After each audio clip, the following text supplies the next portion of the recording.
Hi guys, I'm Crystal. I am the lactation consultant here at Edgerton Hospital, and I'm here with some good friends, but also employees as well. So we're just going to make our introductions and kind of give you a little background history on each of us. Hi, I'm Brooke. I am a mom of 2 kiddos, 5 and 3. And so I have experience with breastfeeding in various ways. I'm a mom of 2 as well. And I also, prior to that, had experience in the NICU and with plastic surgery patients. So anyone dealing with difficulties of cleft palates or facial anomalies, or even just swallowing concerns too. So lots of different experiences. Yeah. And my name is Kaylee. I have 2 children, aged 2 and 6.5. And I'm Lineca, and I have 2 children, and they are 13 and 16. And yeah. And you also have lactation experience. And I do have lactation experience, which would have been super helpful with my first. Yeah, yeah. But I was a lactation consultant when I worked in the family care suites. So new moms, new babies, and I helped with that. Yeah. And so for anyone listening online right now too, if there's questions, concerns, doubts, you can just go ahead and message on the live stream, and Jason here will help let us know when a question arrives. Otherwise, we'll just get started. So starting with myths, breastfeeding hurts. What do you guys think? Should it? Should it not? Should it? Varying. You get varying answers. Yes. Does it? Yes. Yes. Yeah. Yeah. Okay. I did not have, thankfully, I did not have that experience with that. I felt like it was very comfortable. However, I've heard a lot of women say how painful it is. Yeah. Yep. What about And you? yeah, for me, yeah, it was painful in the first, which Yeah. ironically they said, well, it's because you're a redhead, and so you blame bleed everything on the more, and redheads. it's more painful. Everything's painful. Yeah. Everything's painful. But the biggest thing I always said when moms would say, well, is it just not supposed to be painful? I'm like, well, you haven't had anything doing that on your breast tissue before, so that's, It's just all a changes. new, yeah. Yeah, It's so different. normally too, and what I've learned and studied is breastfeeding should not be painful. Now, those first 2 to 3 days, going right off of what you said, wow, not used to this. Yeah. Breast tissue's doing lots of sort of things that it's never done before. But it's figuring out like that latch. It's all about the latch. And when breastfeeding hurts, or when parents come in and say, shh, it just hurts. Like the minute the baby attaches, it's painful. And it doesn't need to be that way. That means we really need to start working on the latch. And your provider, lactation specialist, can work on that with you. Because if it's going past that 2 to 3 days, it really should not be painful at all. There is some, then it's the most reason is the latch. So, can you breastfeed with small breast versus large? What do you guys think? Yes. Yes. Yes, yes, yes. Yeah. Yeah, I mean, you can have any size of your breast and you can breastfeed normally. It does not indicate your milk supply. It's more about the breast tissue than it is about the size of the breast, and what's available there too. But if there is any breast surgeries or history in that a mom has had a surgery, that can complicate the picture. So your lactation specialist or provider will also ask about breastfeeding surgery. Yep. I will touch on the large breast situation. Yeah. So it can affect how you position and how comfortable like you feel, so you don't feel like you're suffocating your child. Yeah. Yeah. But like the positions and stuff can be affected too with depending on your breast structure. Yeah, I'm glad you brought that up. So there's so many different positions to get your baby to latch. Sometimes you think, oh, nope, you're supposed to just cradle here and attach. And it's not that easy. There's all these different ways you can hold. You could even lay down doing that. And that's sometimes for larger breasts what I recommend. Yep. Even for oversuppliers, you just lay down, let gravity work against it a little bit. And then you can actually provide your child that comfort of breastfeeding. So asking about positions will be really important too. Like if you're having complications with one position, you can move to a different position or move in your bed or chair wherever you feel more comfortable breastfeeding. Did you have a favorite position? At first, I remember with my first, the nurse coming in and showing me football hold. Right? Oh, yeah. Not something you would ever think about before that. But I was like, wow, my world is open now. Right? Yeah. So I did that for a little while, and then I think it just gets a little bit easier. Like what I said about pain, it gets it does go away. You know? Or it did for me.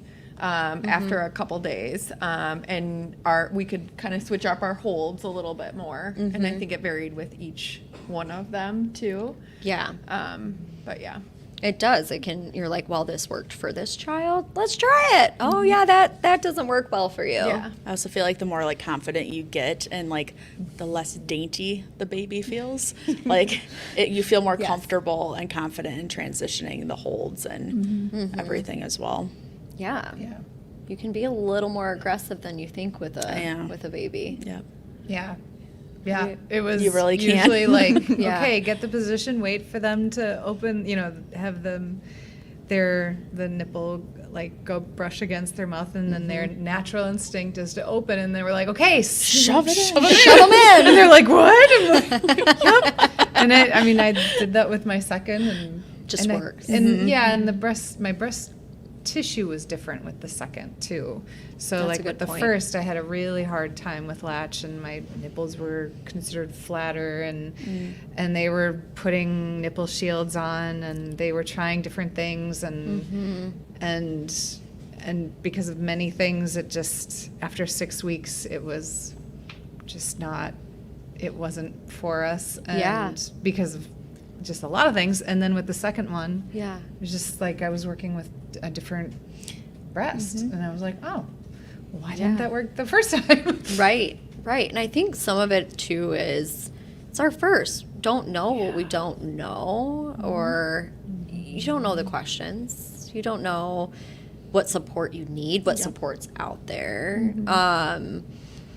I feel too with my first, very difficult. Wasn't growing. Like it was one of just those, I wanted to stay with breastfeeding. So by 2 months of age, they're like, sorry, he's not growing. You need to do formula. And it just, as a mom hearing that, you feel like you've already failed your first job in motherhood.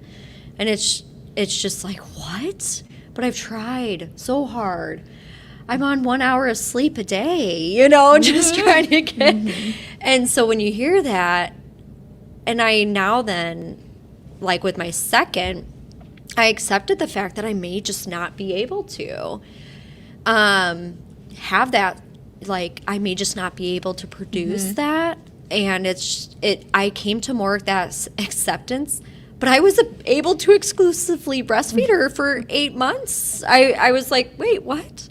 I think the stress, everything that goes around it, and when you keep hearing that your babies aren't growing at each visit, and you're like, what else can I do? What else can I do? So when they tell you formula, you're like, but I've tried everything, I like what you said about taking that expectation off of yourself and like allowing for you to relax and not setting yourself up for something that maybe isn't attainable. Right. But I felt like that with my second one. The first one, there was just these hard expectations that I had put on myself, and I also felt I had failed, so I went to pumping and then giving her the bottle. And then with Tate, I just sort of had it in my mind, this probably isn't going to work, but I guess I'll try it out if they want me to.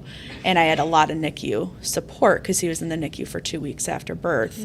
And the lactation consultants were adamant that it was going to work. They were super supportive, and we were able to successfully breastfeed for 14 months. Congrats to you. So it was a completely different experience, but I do feel like mentally I wasn't setting myself up with that expectation the second time around. Yeah. I do have a question Okay. from Kaylee, wondering about, can you have a latch regression? A latch regression. That's a great question. So there is some research done on, they say that nipple confusion. Normally when you're switching bottles, going from bottles to nipples, with the regression, I would say you have to make sure those first 2 to 4 weeks of breastfeeding are established before introducing the passy and bottle. It is controversial in the sense of that nipple confusion. Some researchers say it's non-existent, some say it is, and I do have parents that swear by it, that, we made the transition to bottle, they just want to feed off of that. It's not necessarily the nipple or bottle confusion or that regression from the breast. It is more from, it's easier. Babies don't want to work hard. They really don't. They're lazy, and they don't want to work hard for it. So when they've been working at this breast for so long, trying to get just even that first letdown, it takes some work. Whereas babies are like, I just woke up, I just want a bottle, and they don't have to use any much pressure, suck, swallow. It is all just strictly dripping in their mouth, and the flow is easier, and they get full faster, all those things. So regression in the sense of flow, like nipple flow, I would say put your baby to work, and try to keep reintroducing the breast as much as you can. Another thing I should pinpoint, though, is they're going through a lot of developmental stages those first 2 years of life. So each month, each week, if they're trying a new skill or something, it may not be the breast milk or the breastfeed itself. It's probably they're learning a new skill. So their sleep is actually a little different. Their feeds are going to be a little different. If there's regression of a certain breast versus another, that can indicate something else medical going on. So really talking to the provider about why is this regression occurring? Is it because they're developing and they're growing well? Great, those are good things. Maybe transitioning to wanting solids depending on the age too, or different techniques that way. So if you guys have any other suggestions going off of that, but yeah. Does that answer the question? Good? Thumbs up? Okay. All right. What's another one there that I have? Oh, stop breastfeeding if you're sick. Myth or true? Myth. Yeah. Yeah. I mean, Continue to do it. I think of the three. So antibiotics, antihypertensives, and antidepressants are all okay to take while you're breastfeeding. So if you're sick and requiring an antibiotic, you can still breastfeed. Again, always talking to your provider before you do that. Even with antidepressants, we want you in your best mental capacity for caring for your newborn. And we are all for, if you have any depression, anxiety, anything in your history that has mental health concerns, and you've been on your antidepressant or you've been on anything prior to, we want that continued. We want that support for you, because say it stops, all these other hormones that come into place post-pregnancy just mess with your system even more. So that's another thing. But breastfeeding with sick, yes, you want them to get those antibodies. Yes. So, did you guys get sick during some of the breastfeeding? I actually, when Harper was born, I had active influenza. So, yeah, she we didn't have to give her Tamiflu or anything, but there was that worry, and I was worried I was going to give her the illness, and with being so close and everything, but we were able to avoid that at all costs. But the NICU intensivist, I guess, really reassured me that the fact that she was getting that nourishment and helping with the antibodies that were being produced through the milk, I was doing a good job with doing while doing that, and I wasn't causing any harm. Right. Because we all worry about that. Yes. We all worry about getting our kids sick, especially those newborns. Yes. Yep. So to provide that is a miracle in it itself. Kind of want to get sick. Yeah. I kind of want to give me the flu. I just want to give her the antibiotics. Yes. No, it's exhausting. I'll also touch on the antidepressants and stuff for both kids. I did take antidepressants through my pregnancy and then also into the lactation period too. Yeah. And I did feel very supported from my providers for continuing to do that as a way of just feeling stable myself. Good. Yeah. Because there is, if you start doing the old Google doctor, you'll find stuff out there that just makes you feel like maybe I shouldn't be doing this. Yeah. So really talking to your provider and having that conversation about the medications is super important. Yeah, it is. And if there's ever, I, in the past 2 weeks, have had questions because these moms were unfortunately going under anesthesia. And wow, I still want to continue to breastfeed. How do these medications work?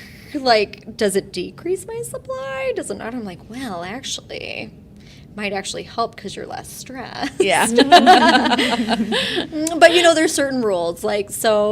Providers use what's called LactMed, and it's another great resource. It gives you the studies, but that have been done, the evidence-based practice that has been done on each of these medications and breastfeeding. So it's a great resource.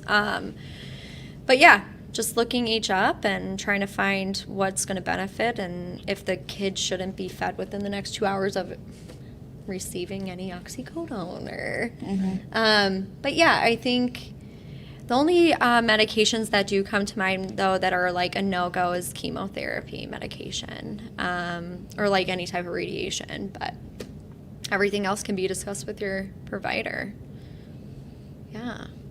So another personal question then, more to go off of antidepressants. Did you feel with the hormones too happening, were there any rises or decrease in the medications that were being monitored during that time? Or did it just stay stable and you stayed on same dose? I did have pretty bad postpartum depression still with Harper. We discovered she had a heart defect in those first couple of weeks too. And then also just being a new mom just sort of set me up for having the postpartum depression. I don't think there wasn't any dose adjustments during that period of time. I think that I would have benefited from it. But again, I think I was so consumed with caring for a new baby and not processing those emotions as well and helping myself with self-care, and that would have been a form of it, was advocating for myself to maybe increase the dose, even if it is temporarily. Yeah. I think you bring up a great aspect. I even lied on my postpartum depression screening, and I didn't know I lied because I wasn't aware of myself. You're so focused on baby and caring for baby that later on, I realized, I did lie. I was struggling. Yeah. Do you guys feel when answering those questions about postpartum depression, do you feel, yep, I answered, it went great? Or do you guys feel no, I scored high and I needed help? Or I honestly don't even remember the questions. Yeah. I think it's such an intense time. I don't even remember being asked the questions. Yeah. I definitely didn't answer them positively. And it is a difficult time. My firstborn had what our pediatrician told us at the time was colic, was unhappy a lot of the day. Specifically, I should say night. Yep. Always. So it was definitely a challenge. And along with that came struggles trying to breastfeed and having a colicky baby who was unhappy all the time. And you're like, what am I doing wrong? It's got to be me. But the pediatrician did give us assurances throughout that the whole time. You know, here's things you can do. It's not, he was a great weight. He was growing very well. He's like, it's not, you are doing everything right. But it was challenging, and I don't even remember being asked the questions. I'm sure they did. Yeah. But it was just such a blur at the time. I literally wasn't sleeping. Yeah. You know? Yeah. Yeah. Yeah. And how do you function on that sleep? Yeah. Sleep. How do you, I mean, and then when you're falling asleep by the time you're like, oh, yay, I get to fall asleep. And then 30 minutes later, you're like, oh, really? The baby's been asleep for that hour and a half, too, but I didn't know an hour later. So that is hard. And, like, how are we supposed to colic, too? Like, how are we supposed to sleep? How are we supposed to care for ourselves? Everything's a blur, like you said. Like, your first 6 months of life, you're like, what happened? Yeah. Oh, they're growing and crawling. What? My second one was a peach. Slept Yeah. all the time. You deserved that after The Yeah. firstborn gave us a run for our money at the Yeah. beginning. Yeah. They'll let you have another second kid, though. Yeah. You're just- It's like, we've been through it now. yeah. Yeah. How about you? Do it again. For me, I had preeclampsia and HELP. So my liver was shutting down and I had no platelets and my blood pressures were 200s over 100s, and I was being followed by one. It was in a different area, and the midwives that I was working with just said, oh, you're just nervous coming in. And so they were kind of missing stuff. And then an OBGYN kind of came in and took over and did labs and went, oh, we need to get the baby out now. And so he came, I mean, it wasn't too early. It was at 36 weeks. And so I had to get induced. And then I was seeing stars and I was kind of progressing on my end, and then he was sort of decompensating inside. So when they did get him out, he was very exhausted.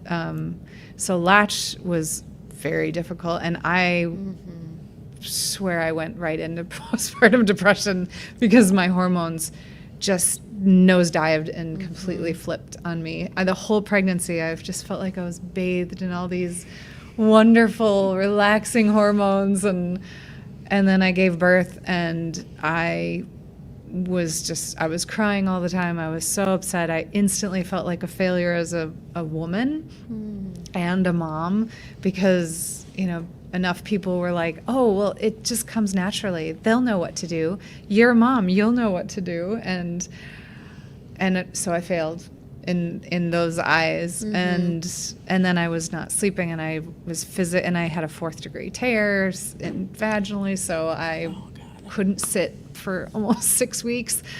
And then I had to go back to work at 6 weeks. And the bonding just wasn't, it was so hard, and he wasn't latching, and I was trying the nipple shield, and then they gave me lanolin, which I should have looked up, but I'm allergic to wool, so I was covered in blisters because the pasty things, the iced ones, that's lanolin, and so just one thing after the other, and then it took me 10 months to get over that, but the people that I was seeing said, you just need to exercise more.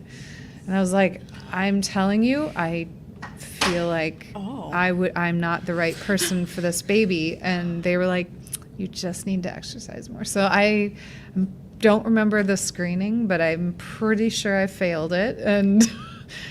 And unfortunately, so then with our second, I was like, I need to have this set up in place just in case, and all the things. And then I ended up giving birth at a place that had an amazing lactation people, all the lactation consultants, all the nurses were trained in it. They were amazing. And I sort of did the opposite. I was stressed and having the hardest time during the pregnancy, and I gave birth and I was euphoric. And I'm like, okay, life is beautiful and look at this baby and I love her. And then it sort of made me a little sad because I was like, I didn't have that the first time. It's almost like a grief of the first experience in a way. Yeah, I felt like that too. Like I was grieving like how I didn't get that first time experience. Yeah. And then the second time around, like everything went so much better.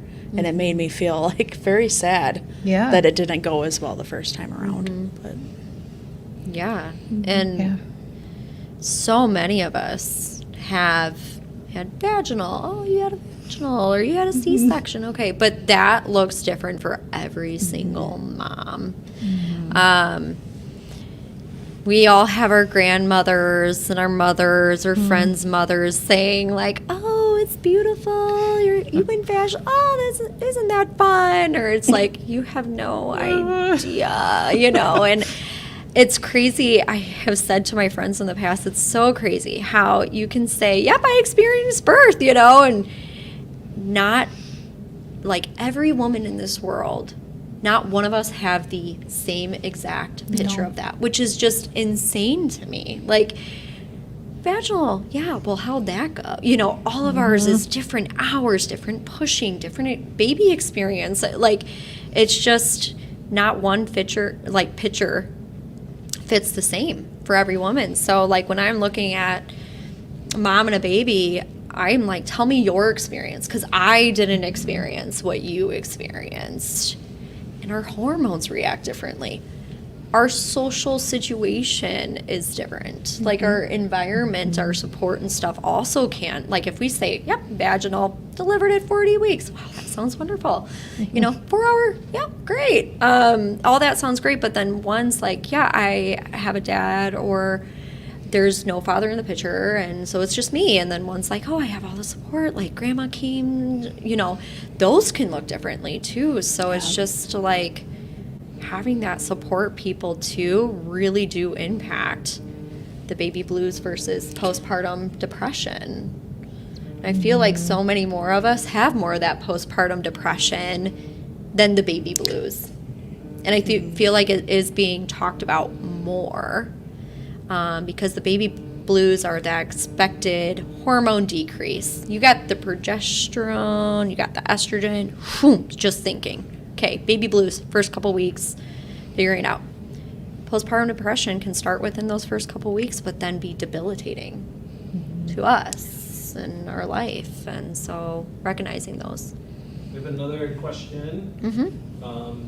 Someone says, I saw on TikTok that if someone is sick around you, that you automatically start producing antibodies to protect your baby through the breast milk from that illness. Is that true?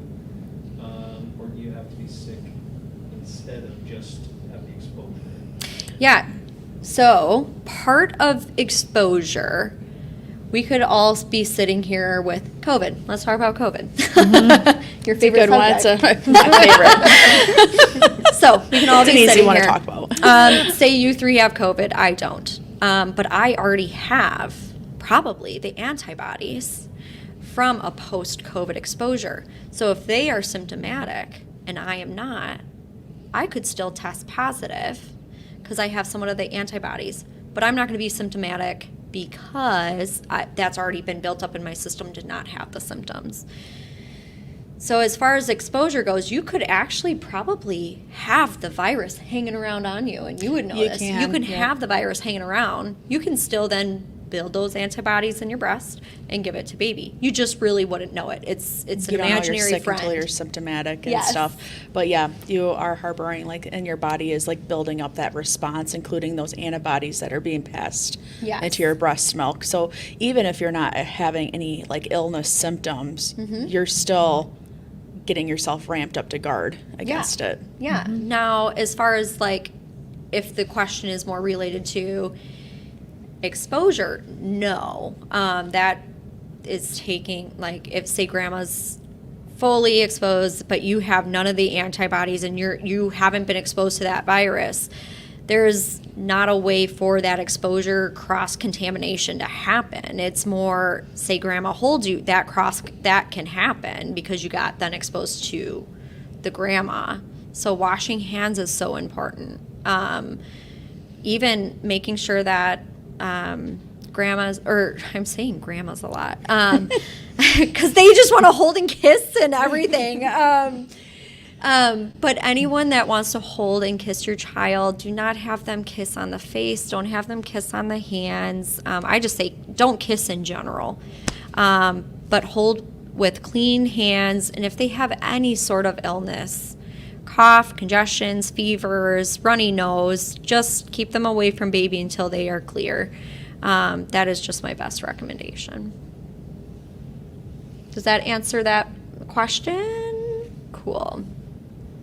I think that would be the best. Yeah, And- because if you yourself are not producing the antibodies, you're not passing not in the gonna be breast passed. milk. So if, I'm not sick, Brooke is sick, I'm still breastfeeding my baby, I'm not producing the antibodies. So just Brooke being around the baby sick isn't going to make the baby produce antibodies unless they become sick themselves, the Unless actual she's- baby. Yeah. coughing on your baby while talking Yeah. to you. Yeah.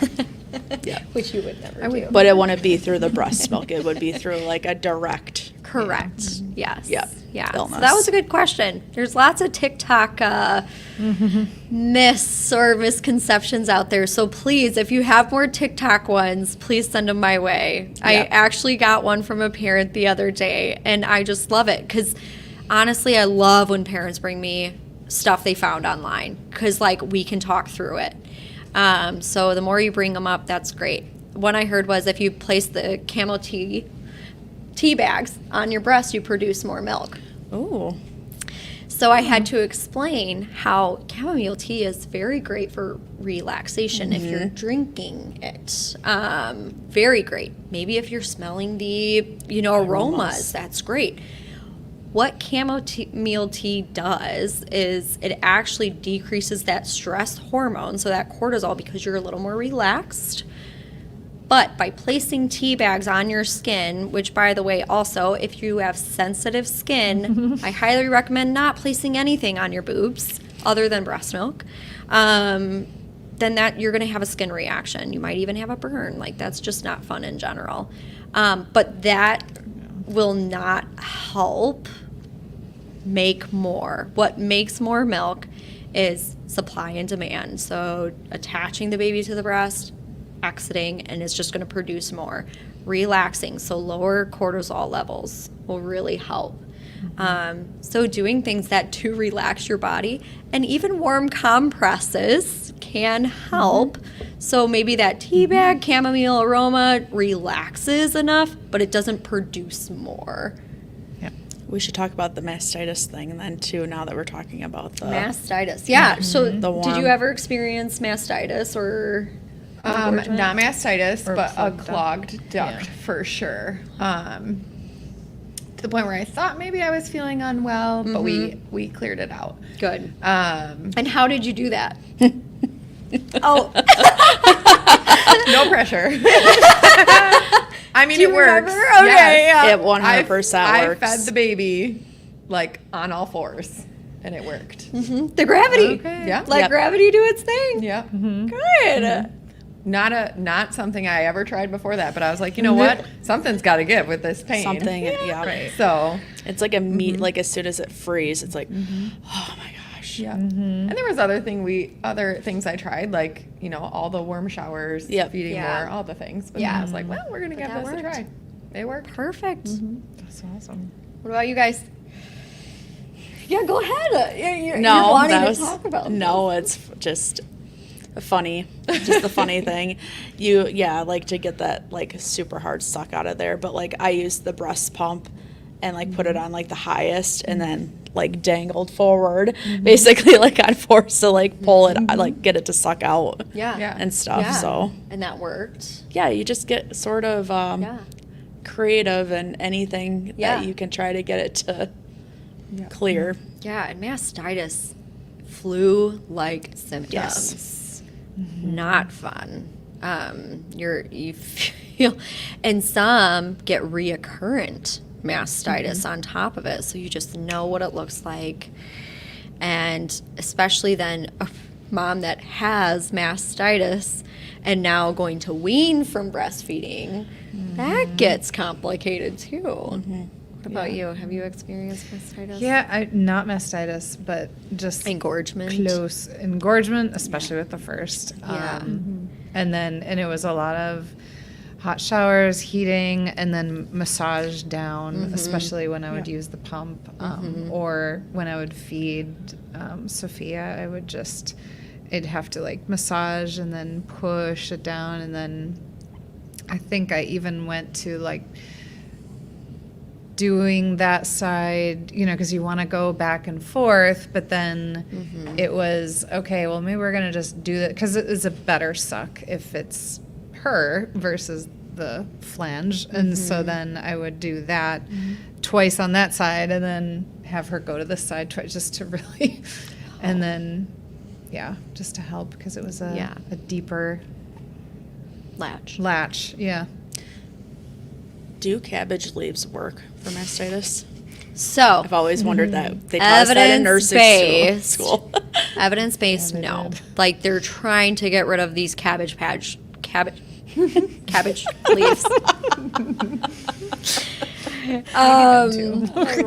away from it. I know great grandmother used it, but first, again, I am all about not putting other things on our breast that don't need to be on our breast. Cabbages. Like cabbages, grapes, chamomile tea. So getting away from that, it's more when you're about to feed, do the warm compresses, do the heat, whatever you need to get things open, right, to flow better. Afterwards, you can do cold compresses, such as like what we do for knees and joints and things, swelling, like wrapping a cloth around like an ice pack or something and just putting it there, not direct ice application, just putting it on there. 5 to 10 minutes is all you need. You don't need to be sitting there. You do, as a mom, though, breastfeeding, figure out how you can have 5 hands, 5 different arms. But no, so evidence-based, no. They say it actually can cause more damage to the skin, and there's been no studies that it works. I'd also be worried about introducing bacteria somehow too with. Sure. Yeah. And here's our infection control. Yeah, there's me. Yes. Yeah, if it's not a clean cabbage. So I did use lanolin cream exclusively, or the ointment, because I felt like with the pain, it did help both at first and then proactively the first few days to like a week when it was really painful. So is that how is that recommended now? It's not. It's not normally recommended, but it is definitely one that is still out there and being like recommended, which is, I mean, that's okay. However, there's been more studies than not that lanolin can cause more of an inflammatory process. So it actually is a skin irritant. That, and it stained all my clothes. It was very annoying. But then once I started reading more up on it, I was like, oh, I don't need this. So what I actually then recommend for parents is using for moms, is their own breast milk. Especially the So, cholesterol. yes. It has so many nutrients and antimicrobial, I feel like, pieces to it. So what you do is you express a little bit and then you coat it just like you would like an ointment, and then have it air dry, because then it actually puts a protective layer already on top of your nipple. Sure. And you'll see it actually then kind of crust or like has a thick barrier to it. Yeah. So that's actually what I recommend, because lanolin is also in a product called Neosporin, or like a triple antibiotic ointment.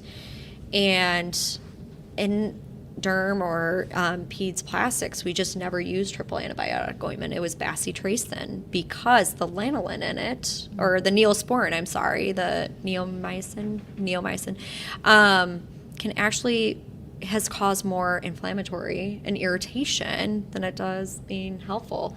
some kids react or some people react differently to it. That's why you just stay away from it. Yeah. But lanolin is also an aquaphor. So normally I say Vaseline, but if they have aquaphor and their kid hasn't reacted, that's fine. Use aquaphor. So, yeah, that's my recommendation. I mean, still able to use lanolin if they're not having it, but I'm not recommending it. I recommend breast milk. TikTok is coming with another one here. Excuse my ignorance, I don't know what some of this means. But can you clear a clogged duct with warm Epsom salt water in a haka? Oh, the Oh, haka. yes. Is that good, bad, does nothing? Okay, so let's talk about Epsom salt for a minute. I love Epsom salt. I love it. It has what's like magnesium in it, and that's a muscle smoother. Like that smooths out and relaxes the muscle a little bit. As far as clogged duct, though, Epsom salt, I don't know how that concoction looks in the haka, but I would recommend if you want to go that route, do an Epsom salt bath. I don't know why it would be the haka, because I just don't know how that looks. So I would have to actually TikTok that one. But anything with warm compression, massage, relaxation, that's going to help those clogged ducts. Anything else that helps you guys? I could definitely see the Epsom bath. Yeah. And the relaxation, and actually submerging your breast tissue in that water. Yep. And then like taking the haka while you're in the bath too, while you're relaxing. Yeah, to just I could see that kind of let it get your letdown go. Yeah. So I can see how that works, and I would be all for it. I even recommend Epsom salt baths for kids that have trouble relaxing before bed, that just have those restless legs and stuff. I'm like, let's do a bath with Epsom salt, and that has helped too. Cool? Answered the question? Kind of forgot about that old haka. It's been a That actually helped me round 2 to build my supply for my second. Yep. That's I didn't good use it device. for my first, and I regret it. I didn't know how to use it with my first. Right. The second time around, yeah. I knew I knew how to use it more. Yeah. I had more time to research it, I guess, and know that it was how to use it. And it's a technique. You don't want it too Yes. tight, because then you do get those clogged ducts. You don't want something compressing so tight that you're not letting the letdown happen, but you want something just enough so it's collecting. Yep. Yeah, I think that's, again, use it sparing. I mean, use it with discretion. Yeah. I think too. Yeah. I think a lot, like, one thing I like for lactation too is I've asked moms to just bring in all your supplies. I just want to look at it. I just want to see what you're using. It has honestly helped, because I'm like, oh, you're not using the right flange for your pump. Or, oh, I actually haven't seen that pump before. And then it's like, what kind of speed are you doing? What kind of, and they're like, well, I'm going up to here. I'm like, oh, you don't need that, So it's like, and when I ask, how is pumping? Oh, every 2 hours, blah, blah, blah. You don't get the full picture, I feel like, most times, too, when they don't have their supplies, because those are the questions that then come up when you're actually going and looking at what they're using, too. So that really helps. If you see a lactation specialist, just bring all your supplies that you're using. Lanolin, coconut oil, all the things. Cabbages. Yep, from the garden. Anything. I have to say, with lactation consultants or specialists, we are the last to judge. We want to support the breastfeeding experience. So the TikToks you see, the herbs that you're using at home, the supplements for milk production, bring it in and just discuss it, because you'll actually get more answers out of that fit to your scenario than what you would on TikTok, because there's so many scenarios. Like I said, every mom experiences something different with their birthing. So you're going to see these TikTok tricks and stuff, but that's not specific to what you're going to experience or do. Same with breastfeeding. may work for that mom or these tips and tricks, but it's not fitting your baby. It's not fitting your feeding style, your environment. So yeah, I think that's a little tip, trick. Speaking of production, tips for production. So I found something as simple as eating oatmeal every day helped me, in addition to just taking in fluids. Like number one, I just tried to always have water. Yeah. First of all, your body's just thirsty, which is telling you that, right? Yes. But that was the biggest thing, was just taking in enough fluids. And then I don't know if that's a real thing, but oatmeal helped me. Like you said, it's probably different for every mom. Yeah. But the biggest thing was just making sure I was drinking and eating enough. Yeah. Yeah. Well, and there was a study done actually on babies that were fed garlic in utero, okay? So not injected. Literally, mom is eating more garlicky foods. The baby, after postpartum, actually enjoyed and sucked down the breast milk with more garlic than not. And it was just so interesting how those taste buds and everything like changes in utero and what they're used to than what they're not. So when in doubt, expose them to the veggies, to the fruits, to no, I'm kidding. Not ice cream. One thing Not ice cream. One thing that I had pressure to do, especially with my first one being colicky, and because this was on all the discussion boards at the time, was limiting my intake of certain foods for a period of time.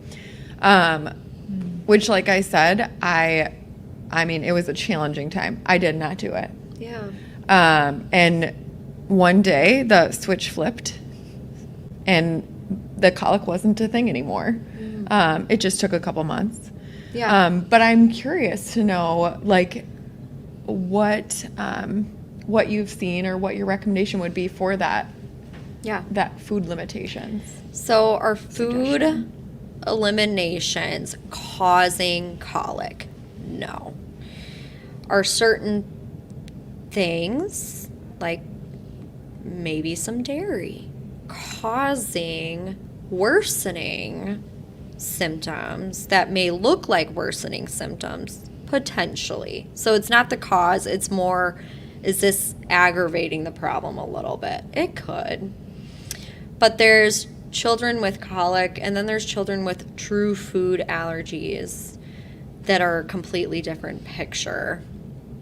But also thinking about the gut, whether it was a preemie, whether it was newborn, their gut is just not like adults. It's not fully formed. It's still working on the GI system, even after having a 40 gestation week baby to 32 weeker. It's going to look different. And to say that there may be certain foods that may upset the belly maybe a little bit more, but so many parents too, I think by the time they make that elimination, that's also when colic that's also when colic goes away.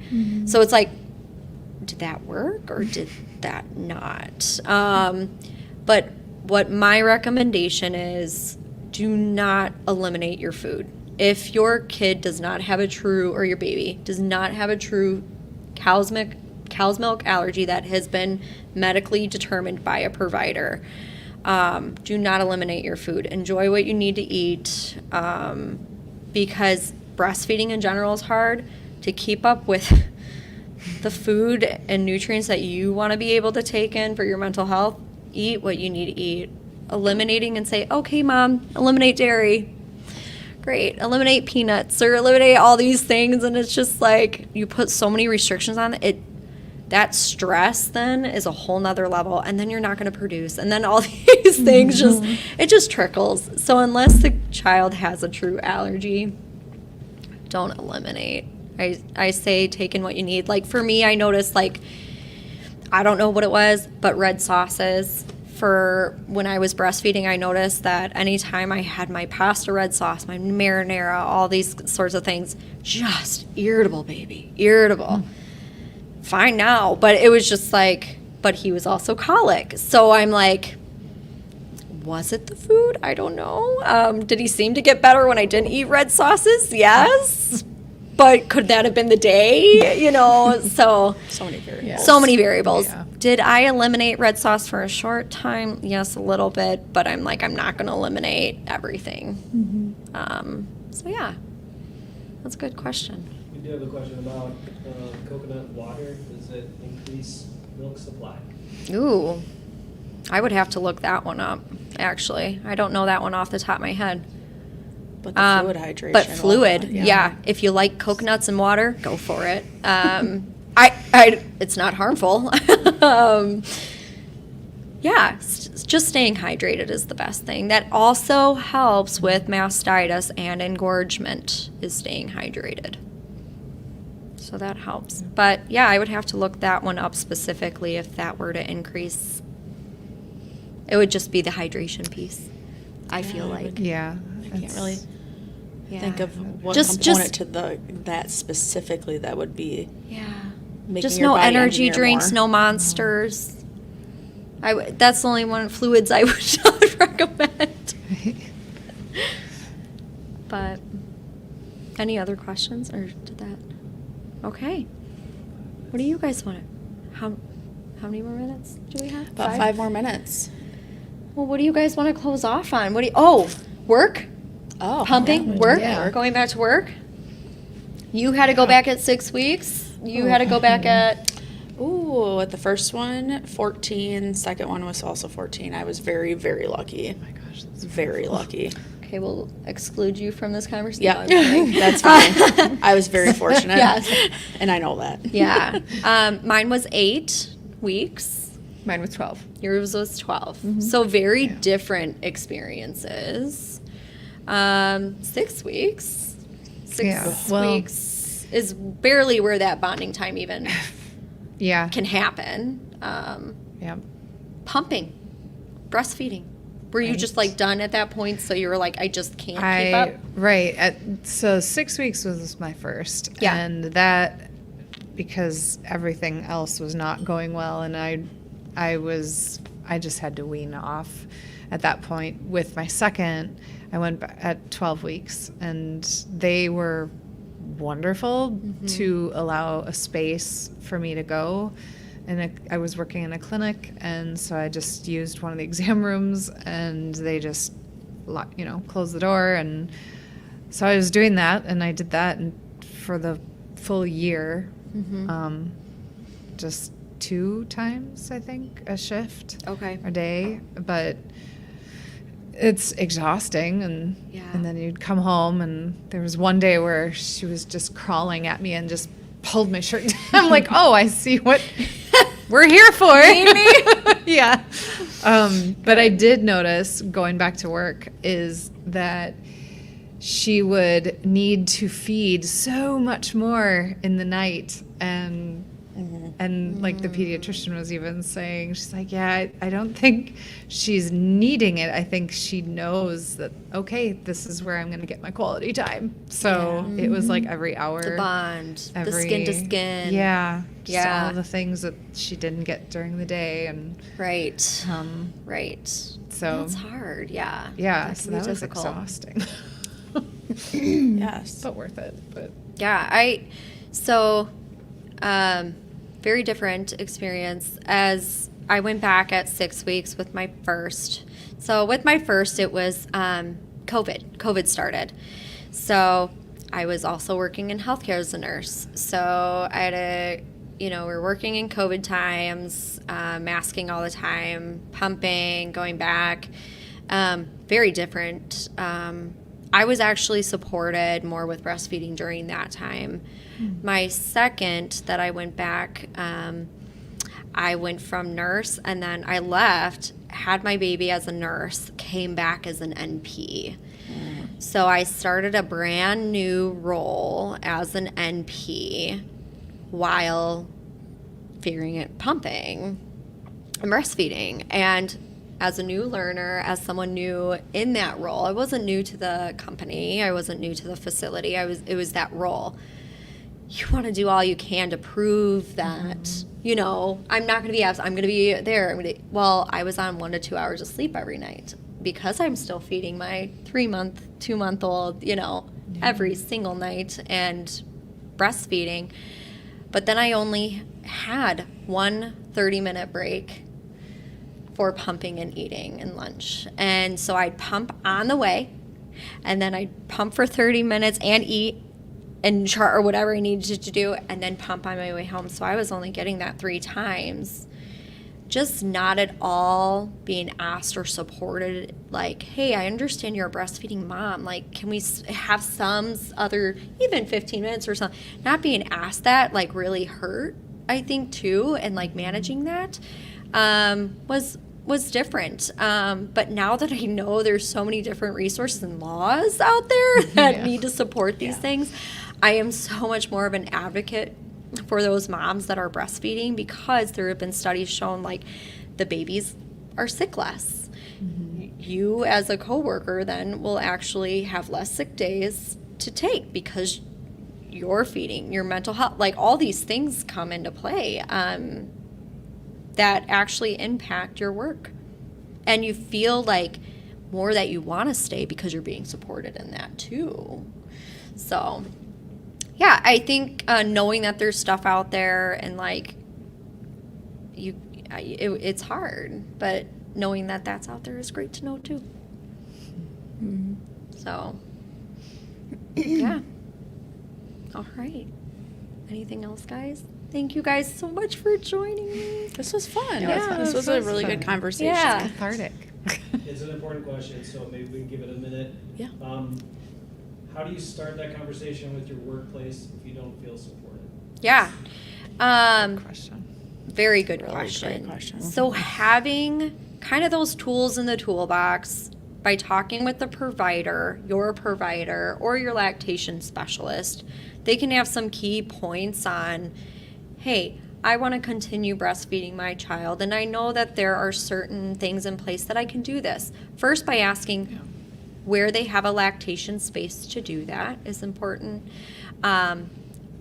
And that it depends on the state you live in too. Just looking at your state law to figure out if you're going to be getting paid during that time or not paid, if you have to sign out for that time or not. Just being honest with your manager and saying, these are my needs, my wants. Overall, this will help me provide the best care for myself, for my baby, to stay in the daycare of a petri dish, you know, or to continue breastfeeding, to help prevent me from getting mastitis, engorgement, infections, all these things.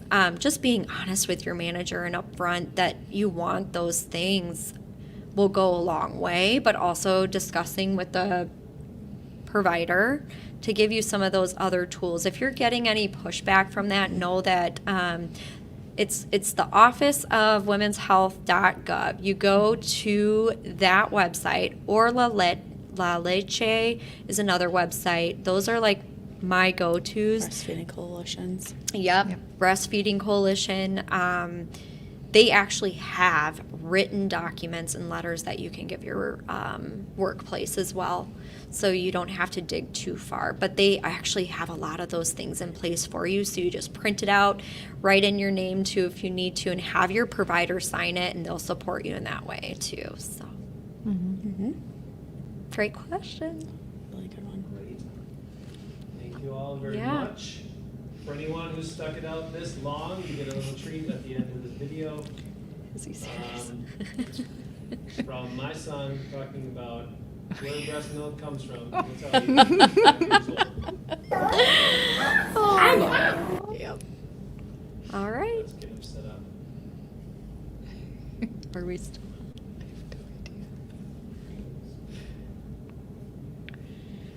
So, where does the breast milk come from? I know. Yeah.